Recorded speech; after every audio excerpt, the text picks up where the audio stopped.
Hi, this is Jack Stanley, and I wanted to talk for a few minutes. I was trying to sleep, and I couldn't, and I woke up, and I'm up. It's 3 o'clock in the morning. Nothing seems to work, so I poured myself a little glass of adult beverage. I figured that might knock me out. And whilst I am having some of that, I figured I would chat for a few moments with you about something a little different. I'm always fascinated and talk to lots of people on how they started with their collecting and what really got them started. And for myself, I thought I would go into that a little bit because it's an interesting thing. I've always had a fascination with history.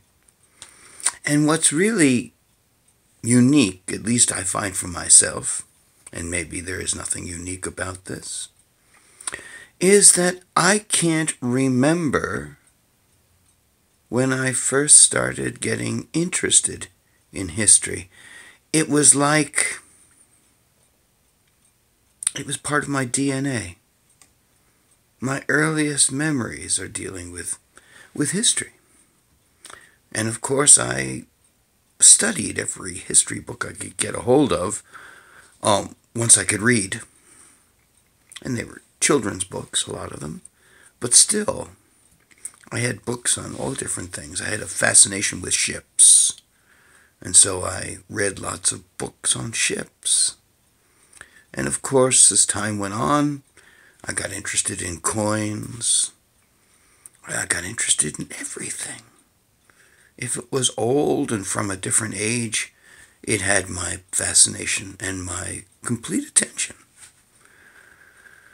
In 1964, I remember I went to the Edison Laboratory Museum, the Edison National Historic Site. It was 1964. It was a totally different place back then because the factory next door was still working. And the factories around, were all in operation. They were still making, storage batteries. It was called McGraw-Edison at that point. But still, it was a working factory, and it was kind of neat to see. And I always remember watching that. I was fascinated with the operations, and I said, I'll have to come back here years from now and watch all this. Well, little did I know that within about a year and a half of me seeing it, that the factory closed down forever. But I remember the excitement of looking at the history and looking in building number 1, and all the inventions were right there in front of me, all piled up on top of each other. And it was really good to look at. And you were that close to it, and it was amazing. And that caught my fascination. And then I read everything I could at the time about Edison. Most of the information I learned as a kid was all wrong. But it was neat stuff. And of course, in the 1960s, Thomas Edison was a very different individual in our eyes. He was somewhat godlike. I had an interest early on in the RMS Titanic. I couldn't get enough information about that. Isn't it interesting? Lots of kids get into this. And a fascination with dinosaurs. And of course, the interest that struck me with the Edison site was when I heard an Edison phonograph play. Now, the interesting thing was, I had a 78 phonograph at home. It wasn't an antique, it was something that I used every day because my kiddie records were all 78. And there I was watching an 80 RPM diamond disc machine play. I think I know what kind of machine it was.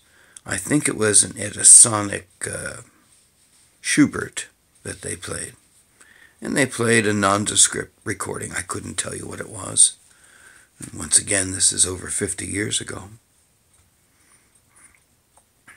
And, well, everything kind of took a back seat for a while.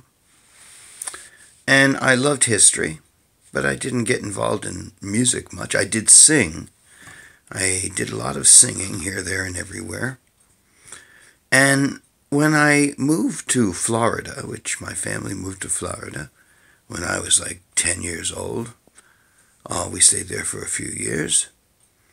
I was in school after a number of years in Florida, and we did show and tell. And I brought in pictures of Washington's headquarters in Morristown, New Jersey.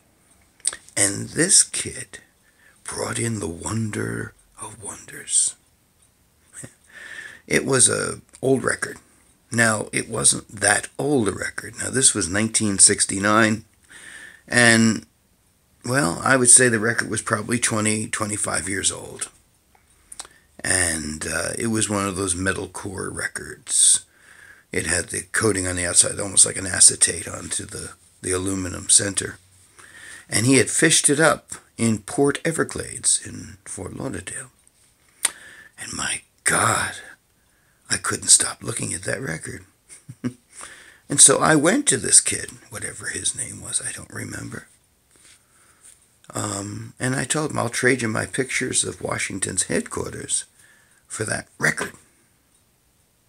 And he said, sure. He was glad to get rid of it, I'm sure. I was stupid enough to take it. But that kind of started things for me. It's interesting to note that I started in 1969 with that record. I thought it was from 1900. I didn't know. I knew nothing. And then I started to study and started to get records and started to talk to all the old-timers. Some of the real old-timers, which were fun. You know, the old folks that used to work for Edison, and then I got to know Theodore Edison. But one of the interesting fellas was a name by the name of Al Gorichton. He used to talk about the Edison site, and he used to work there, and he was missing part of his ear, he said, from a spring that uncoiled and cut off the bottom of his ear. Now, I don't know how true that story was, but I remember going to his basement warehouse, you might call it. He had everything in there.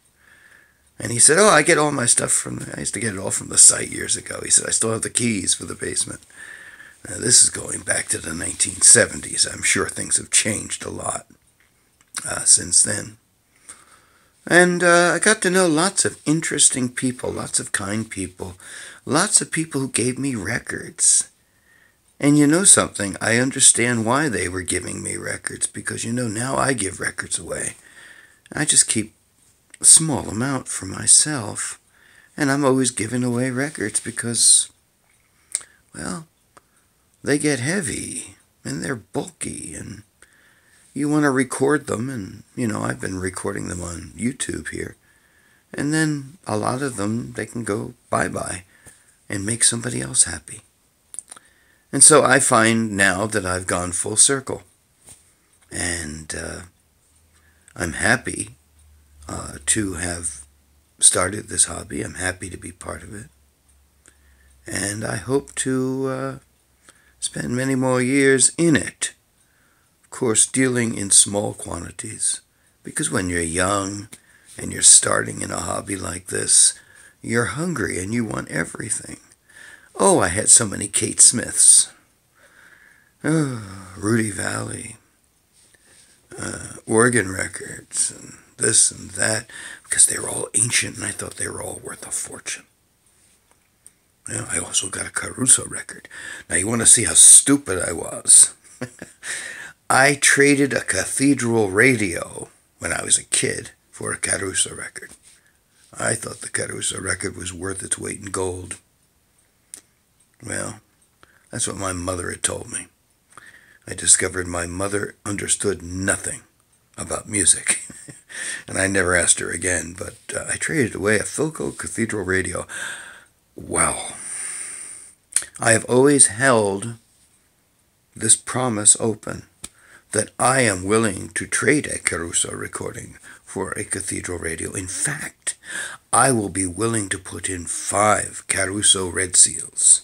I want to clarify that because someone might sit there and say, how about a blue Zonophone? Yeah, right. So nonetheless, so my collecting started in 1969, influenced by what happened several years before with history and the Edison site. And of course, it's an interesting thing. I don't know if it can be seen here, but let me get up here. Turn on a light. That I have always kept this on my wall someplace. And that's the record.